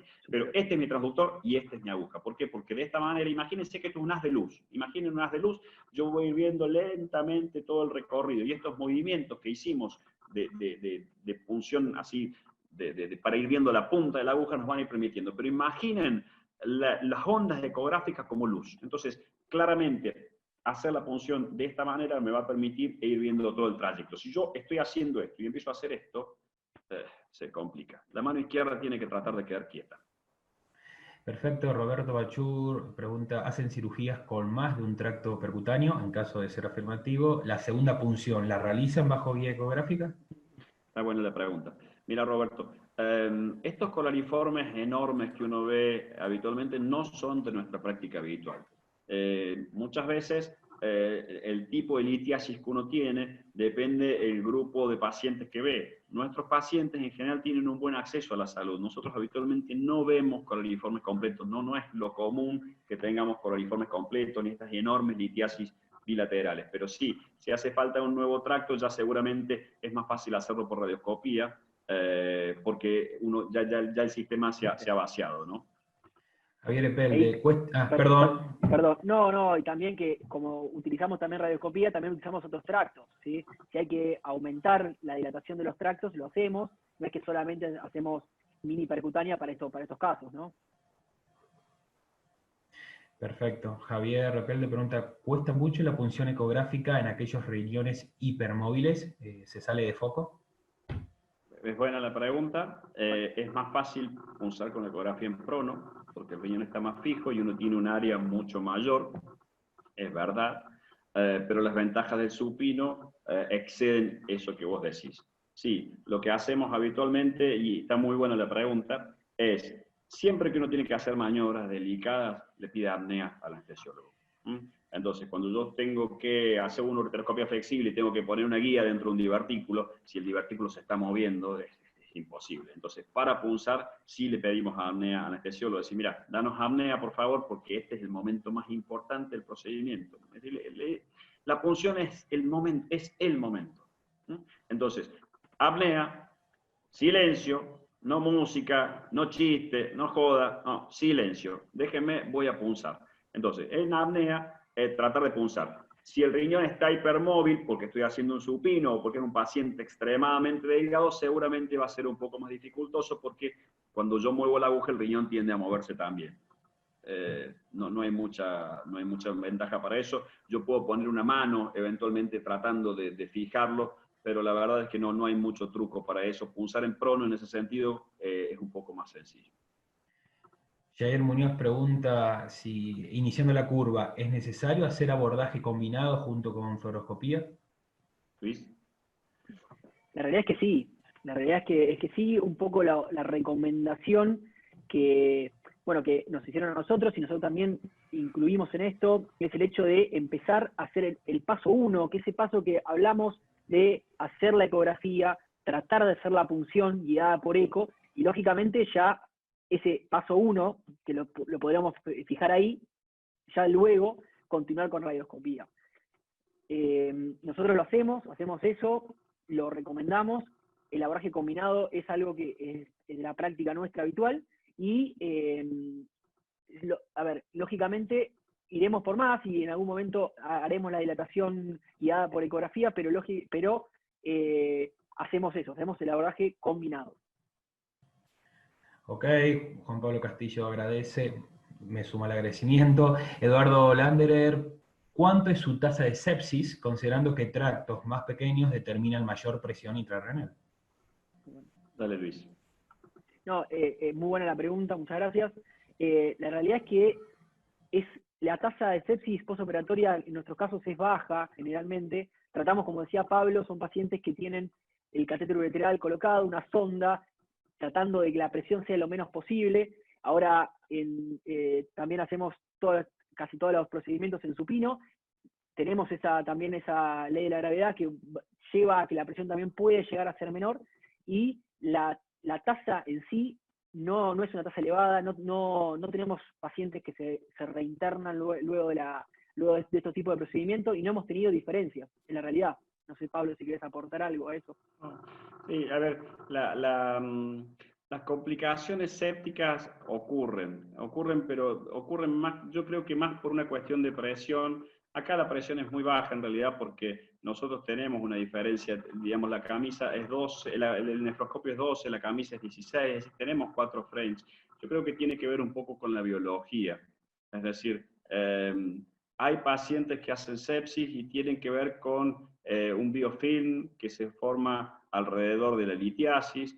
Son pacientes muchas veces crónicamente infectados y hay cosas que no podemos evitar. No creo que tengan que ver con el calibre. No creo que tengan que ver con el calibre porque la realidad es que la diferencia entre el nefroscopio y la camisa es de 4 French y logramos un buen flujo. No creo que tenga que ver con eso. Tiene que ver con la biología y tiene que ver con las características de estos pacientes.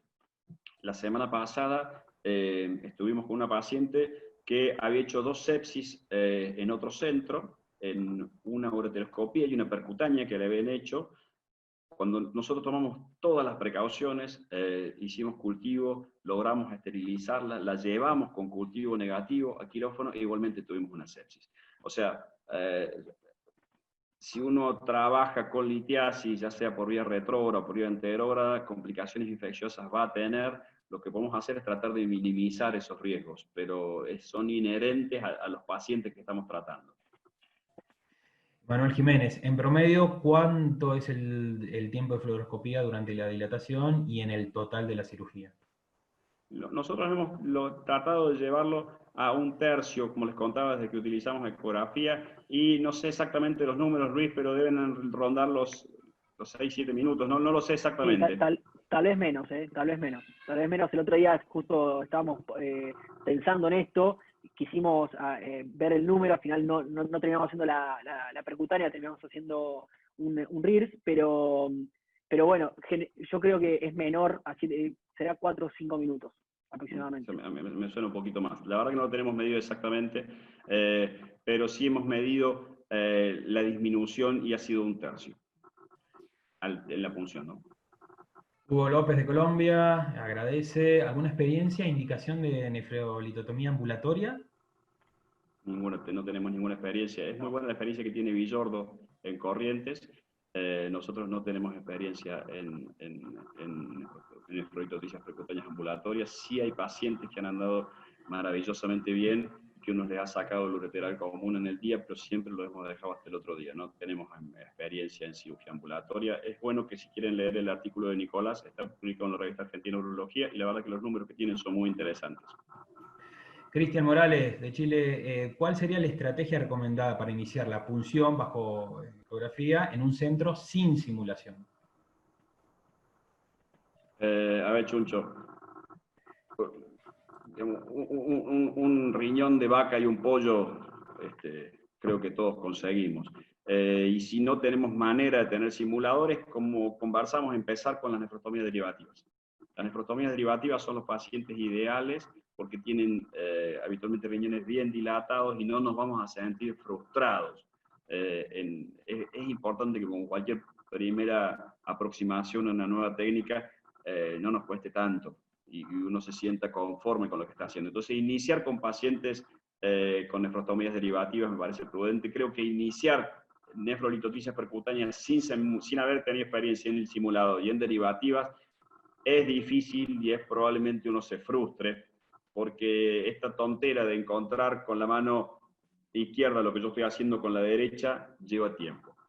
Lleva tiempo. Y si yo no tengo ni simulación ni nefrostomías derivativas, porque mi centro no atiende pacientes oncológicos, seguramente voy a tardar mucho más tiempo en sentirme lo suficientemente confiado para hacerlo. Pero repito, un simulador no es algo complejo de hacer. Ecografía, dale Luis, dale. No, eso, aportarte eso, Pablo, creo que el mensaje del simulador es que es un simulador que es muy accesible desde el punto de vista económico, de costos, lógicamente, pero también práctico, es muy fácil de hacer. Con Pablo estamos en revisión acá para tratar de mostrárselos a todos, y bueno, nada, yo creo que es algo muy accesible que se puede hacer tranquilamente y es fundamental para adquirir esa confianza de llegar al procedimiento con ya haber visto ese trayecto, haber pulsado cáliz superior, cáliz inferior, cáliz medio, como decía Pablo, y llegar más preparados, ¿no? al momento. Ok, Ricardo Susaeta expone que el doctor Monga insiste en que en Mini-PERC, a pesar de la diferencia entre el nefroscopio, que son 12 French, y la camisa 18, la presión intrarrenal sube. ¿Creen ustedes que sube la presión intrarrenal tal como lo dice Monga, como un peligro? A ver, si uno mantiene esta diferencia de unos 3-4 French entre el instrumento y la camisa, la presión es baja. Hay alguna evidencia de que la presión en supino es menor que la presión que en prono. Nosotros últimamente estamos utilizando supino desde hace unos 3 años más o menos. A ver, el otro día tuvimos un ateneo interesante donde Shanak Desai nos contaba su experiencia con Ultra Mini-PERC, con 13 French, y ellos tienen medida la presión, cosa que nosotros no hemos podido medir, y no han tenido evidencia de aumento. Entonces, una diferencia de 4 French entre mi instrumento y mi camisa me asegura que mi presión va a ser baja. Y uno lo ve porque la verdad que el drenaje es muy bueno. Ok, voy a fusionar dos preguntas. ¿Alguna recomendación para punción ecográfica en riñones en herradura? ¿Algún truco, algún tip? No en especial esto que charlábamos. En esos pacientes seguramente uno necesita una tomografía con contraste para orientarse un poquito más. No hay grandes diferencias. Felipe Ivieta, respecto a los tractos múltiples, ¿hacen todas las punciones juntas al iniciar y dejan su guía de seguridad para después dilatar si se necesita el tracto? Es muy buena la pregunta. Son pocos los pacientes que hacemos tractos múltiples porque no es el tipo de pacientes que tenemos. Nosotros coraliformes completos debemos tener 2 por año. O sea, no es el paciente habitual de nuestro centro. Nuestros centros son pacientes que tienen un buen acceso a la salud, entonces no encontramos esos cascotes enormes. No es lo habitual. Y las últimas dos, al menos las que tengo registradas, hay una que dice, ¿dónde se coloca el ecógrafo para ver la pantalla? Ahí se ve que hay un error de tipeo, dice, para no perder la aguja. Se entiende claramente, la perfecto. pregunta. ¿Querés contarlo, Luis? Sí, generalmente, a ver, depende de la disponibilidad de la sección del quirófano. nosotros generalmente lo dejamos hacia la derecha para que estar cómodo durante la punción, generalmente, ¿sí? Pero eso va a depender mucho de la disponibilidad, a ver, de dónde está la pantalla, dónde está el arco en C, etcétera. Y la realidad es que nosotros hacemos eso, generalmente a la derecha, siguiendo la punción durante toda la cirugía, ¿no? Una vez que punzamos, tal vez lo que hacemos es pedirle al circular que lo retire, muchas veces al ecógrafo, no del quirófano en sí, ¿no? Es decir, para estar más sueltos en el momento de la dilatación, y eso que generalmente ya, volvemos a repetir, ya usamos esa radioscopía. Yo creo que ahí se logra apreciar donde habitualmente, esto es un modelo y Luis tiene puesto a la paciente en prono, pero lo que hacemos habitualmente es traerlo lo más cerquita posible para no tener que doblar tanto el cuello. Entonces, lo que hacemos es acercar el ecógrafo bien a la camilla para tener la ecografía que uno no tenga que estar mirando demasiado doblando el cuello a la hora de punzar. O sea, lo ponemos bien pegado a la camilla, generalmente a la derecha. Junto dos preguntas que enfocan en lo mismo. Experiencia en el acceso polar superior. Preguntan desde Guatemala y otro colega por allá arriba también. Muy poca experiencia. Lo mismo que los tractos múltiples. No es lo común, habitualmente utilizamos cáliz medio o cáliz inferior, más comúnmente cáliz inferior, pero hay veces que necesitamos utilizar el cáliz medio porque el cáliz inferior no se nos ofrece lo suficiente o porque el ángulo con la cresta ilíaca realmente es muy incómodo, entonces preferimos usar el cáliz medio. Tenemos muy poca experiencia en cáliz superior. Igualmente, para aportar algo mínimo, sabemos que la punción del cáliz superior, el gran temor es la punción de la pleura y la realidad que lo decía Pablo hoy, poner el ecógrafo ahí nos va a mostrar, incluso durante la inspiración y expiración, algo donde no vamos a pasar la aguja. Entonces, tal vez, ¿sí?, una ventaja más de esta punción guiada por ecografía es ver esto.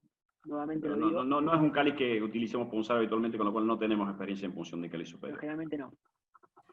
Y la última, al menos la que he estado revisando el chat y el pregunta y respuestas que tiene el webinar, preguntan desde Chile, Ricardo, ¿han realizado punciones ecodirigidas bajo visión endoscópica con un ureteroscopio flexible para evaluar la punción papilar? Sí, no lo hemos realizado por una cuestión económica. Realmente se hace complejo en Argentina la utilización de ureteroscopios flexibles, entonces lo utilizamos cuando realmente es necesario. La verdad que es ideal. Si ustedes ven, hay un video muy interesante de Uribe, donde él entra con un ureteroscopio flexible y con la fibra de láser hace una punción desde la papila hacia la piel. Después, si lo quieren ver, lo presentó hace 2 años, me parece, Luis, ¿no? Lo presentó en París, me parece. Y la verdad que es ideal, pero no tenemos experiencia porque tenemos la limitación de los costos. Lamentablemente no tenemos experiencia en punciones combinadas. Bueno, Luis, Pablo, la verdad que he intentado, creo, haber repasado todas las preguntas. ¿O encontraste alguna más? Sí, hoy cuando estábamos hablando, hay una pregunta que estaba muy interesante, que era de si solamente punzábamos riñones dilatados. ¿Sí? ¿Te acordás, Pablo, que dijimos que le íbamos a responder a lo último? La realidad es que nosotros, a ver, la recomendación que dijimos durante toda la charla fue que sí, que comencemos con estos riñones que tengan una hidronefrosis moderada, severa, no posible. A ver, poner un open-end y, o sea, no iniciamos la punción con la ecografía sin poner un open-end y dilatar nosotros. O sea, tratamos de tener un espacio y aún con litiasis que son calicilares, uno logra tener un espacio entre la litiasis y el parénquima para que la aguja pueda ingresar allí. Entonces, el primer paso es poner el open-end. El open-end nos permite hacer una dilatación y eventualmente hacer una pirografía. Entonces, nuestro primer paso no es distinto de una percutánea estándar. A ver, de lo que yo he visto, no creo que uno deba hacerlo, además. Excepto que tenga un paciente de una nefrostomía derivativa, pero no estamos hablando de esto, estamos hablando de litiasis. En litiasis el primer paso es poner un open-end. Es poner un open-end porque uno puede tener una complicación y tiene que terminar dejando un doble J. Entonces el primer paso es poner un open-end y con ese open-end metemos agua. Y el agua nos deja ver mucho mejor en un sistema que está dilatado. Miren, hay veces nos ha tocado punzar pacientes que tienen fístulas. Pacientes ginecológicas que tienen fístulas. Es muy complicado punzar a un paciente que no está dilatado. Es muy complicado punzar a un paciente que no está dilatado, porque realmente la ecografía es muy engañosa, y en esos casos sí es útil la radioscopía, y ahí empezamos a jugar con las guías. O sea, es muy dificultoso y hay que estar muy entrenado para punzar a un paciente que no está dilatado, que son estas pacientes que nos derivan de gineco generalmente, que son pacientes con fístulas, y realmente es muy complejo punzarlas. O sea, lo ideal es poner un open end y generar al menos una dilatación mínima que nos permita ver el negro. O sea, el agua se ve negra, entonces que nos permita ver negro y ver que nosotros tenemos que apuntar hacia a ese punto negro con nuestra aguja. Y va a depender fundamentalmente del entrenamiento y la destreza, porque cuando armamos la charla con Pablo, lo discutíamos también, los trabajos hablan de que hay porcentaje, y no es menor, de punciones en riñones no dilatados, pero la realidad es que la recomendación nuestra sigue siendo el hecho de tener esa posibilidad de tratar de dilatar el riñón para tener éxito en esa punción. No en nuestras manos, no en nuestras manos. Nosotros no estamos, digamos, con un entrenamiento suficiente como para recomendar una punción en un riñón dilatado. Me parece que no es sensato. Perfecto. ¿Alguna consideración más? ¿Aporte? No, agradecer nuevamente la oportunidad que nos dieron a Luis y a mí de compartir con ustedes. Básicamente de compartir lo que hacemos. Creo que es muy bueno que uno pueda transmitir lo que hace, porque la verdad es que lo hacemos con pasión y porque estamos convencidos de lo que hacemos, y estamos convencidos de estos mensajes que quisimos dejar, de tratar de utilizar ecografía, de tratar de ver lo que estamos haciendo, de tratar de utilizar tractos mínimos, de tratar de utilizar instrumental pequeño y tratar de no dejar drenaje. Si querés, ese sería el resumen. ¿Por qué ecografía? Luis se los dijo sencillo, porque vemos. Acá la cuestión no es intuir, no es saber, me parece que... No. Lo que te parezca es interesantísimo, pero te parece a vos, ¿cómo me vas a enseñar tu parecer a mí? Yo no puedo aprender tu parecer. Yo tengo que aprender lo que vos me mostrás. Mostrame lo que estás haciendo. Entonces, poné un ecógrafo y ves dónde está el colon, ves dónde está el hígado, ves dónde está el vaso. Si tenés suerte, ves el cáliz. Si tenés más suerte, pones la aguja y vas viendo cómo recorre la aguja. Y si tenés más suerte aún, la aguja entró en el cáliz. Todo eso lo vas a ir logrando con el tiempo. ¿Es sencillo? No es sencillo. Luis se los mostró. No empiecen con pacientes gordos, no empiecen con pacientes que no están dilatados, no pretendan hacer una nefrolitosis percutánea si no hicieron una derivativa. Digamos, es una cuestión lógica como andar en bicicleta. A ver, yo no ando en bicicleta sin las manos cuando me subo a la bicicleta. Esto es lo mismo, ¿no? Nuestra intención hoy fue mostrarles los pasos que hemos tenido para no caernos de la bicicleta tantas veces. ¿Se van a caer? Sí, se van a caer. Pero cuando uno muestra estos pasos y cuando tiene la suerte de ir a ver gente que tiene mucha experiencia, ahorra mucho tiempo. Nosotros hemos renegado mucho tiempo con las funciones longitudinales hasta que Chi nos mostró en hacer en oblicua. ¿Me entienden? Entonces, estas pequeñas cosas hacen que uno ahorre mucho tiempo y ahorre frustraciones. Porque eso es difícil sobreponerse a una frustración. El anestesiólogo dice, pero este es un pelotudo. Y entonces es importante que uno vaya ganando aprendizaje, vaya ganando tiempo y vaya ganando en confianza. Luis le mostró pacientes dilatados, modelos y después cirugía percutánea.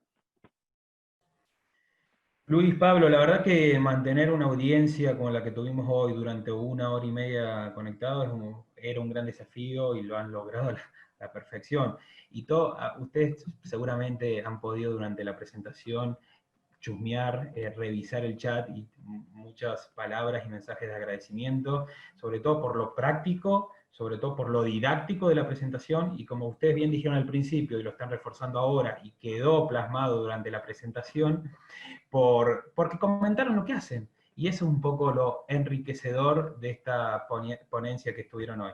Contar lo que hacen, salvar dudas con otros colegas que hacen de la misma forma o de forma similar o de otra forma, y eso me parece que está cumplido el objetivo. Nos sentimos muy contentos. Yo quiero agradecer sin duda a ustedes dos por compartir con toda la comunidad de especialistas de Latinoamérica su experiencia, y repito, agradecer también al equipo de Promedón y a los equipos comerciales que en cada uno de los países traccionaron y ayudaron a que médicos, colegas de ustedes de diferente, y lo dije al principio, desde México hacia Argentina, barriendo por toda Latinoamérica, hayan podido escucharlos en esta tarde-noche. Muchas gracias, Luis. ¿Querés saludar? No, muchísimas gracias a José, toda la gente de Promedón, y sobre todo también a todos los que se quedaron escuchamos hasta el final. La verdad que agradecidos que nos hayan compartido con nosotros la idea y el mensaje, lo que dijo Pablo, contar lo que hacemos, y nada, compartirlos con todos ustedes. Muchas gracias de mi parte. Muchas gracias a todos y a ustedes y a todos los conectados que estuvieron ahí fervientes en la pantalla 1 hora y media. Espero que hayan disfrutado de nuestra parte de esta sesión de endurología, la tercera. La idea es seguir planificando este tipo de espacios para todos los especialistas de Latinoamérica y nos encontraremos en la próxima. Muchas gracias y buenas noches. Buenas noches para todos. Cuídense. Muchas gracias por estar. Chau. Chau.